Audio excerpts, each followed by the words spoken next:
उनका जन्म 4 जुलाई 1996 को छतरपुर जिले के गढ़ा गांव में एक गर्ग ब्राह्मण में हुआ था। धीरेन्द्र कृष्ण शास्त्री गर्ग का बचपन उनके ही गांव में बीता है। वह एक गरीब परिवार से ताल्लुक रखते हैं। उन्होंने अपनी प्रारंभिक शिक्षा गांव के ही सरकारी स्कूल से प्राप्त की। अपने बचपन में आसपास के गांवों में वे दान मांगकर, रामचरितमानस और सत्यनारायण कथा सुनाकर जीविकोपार्जन करते थे। वर्तमान में वह अविवाहित हैं, परंतु शीघ्र ही विवाह करने का विचार कर रहे हैं। उन्होंने ये भी बताया कि जया किशोरी उनकी बहन है तथा उनके और जया किशोरी के विवाह की खबर अफवाह मात्र है। धीरेन्द्र कृष्ण शास्त्री का जन्म और पालन पोषण एक हिंदू गर्ग ब्राह्मण परिवार में हुआ, जहां उनके पिता एक पुजारी के रूप में काम करते हैं। कथित तौर पर धीरेन्द्र शास्त्री जी को भगवान हनुमान ने बागेश्वर धाम सरकार के पीठाधीश्वर बनने और समाज सेवा के लिए काम करने का निर्देश दिया था। शास्त्री जी के अनुसार उनके पास निजी संपत्ति के रूप में एक मोटरसाइकिल है। उसके अलावा जितने भी दान दक्षिणा इत्यादि प्राप्त होता है, वह सेवा में उपयोग होता है। उनके अनुसार उन्होंने 9 एकड़ जमीन खरीदी है, जिस पर वह कैंसर अस्पताल का निर्माण कर रहे हैं।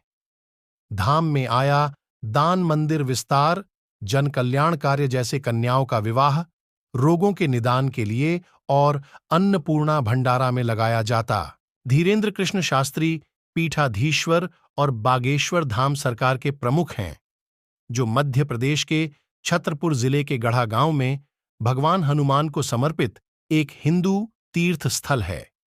धाम में शास्त्री जी एक दिव्य दरबार का आयोजन करते हैं, जहां ऐसा माना जाता है कि वह अपनी दैवीय शक्तियों से लोगों की सभी शारीरिक, मानसिक, आर्थिक और सामाजिक पीड़ाओं को ठीक करते हैं, जो उन्हें दादा गुरुजी से मिली थी।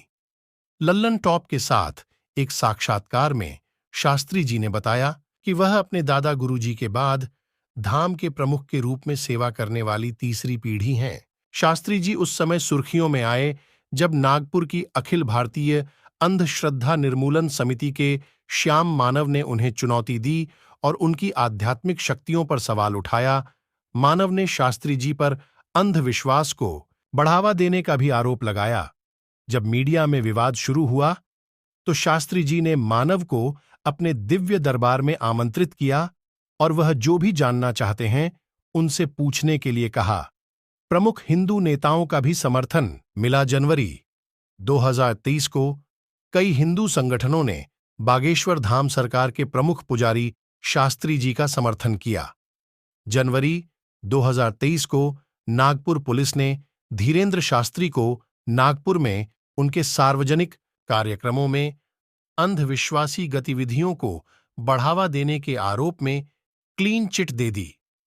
पुलिस आयुक्त अमितेश कुमार ने कहा कि शिकायत की जांच और अखिल भारतीय अंधश्रद्धा निर्मूलन समिति के संस्थापक शिकायतकर्ता श्याम मानव द्वारा प्रस्तुत सबूत की जांच के दौरान ऐसा कुछ भी नहीं पाया गया जो महाराष्ट्र अंधविश्वास कानून के तहत कार्रवाई को आकर्षित कर सके।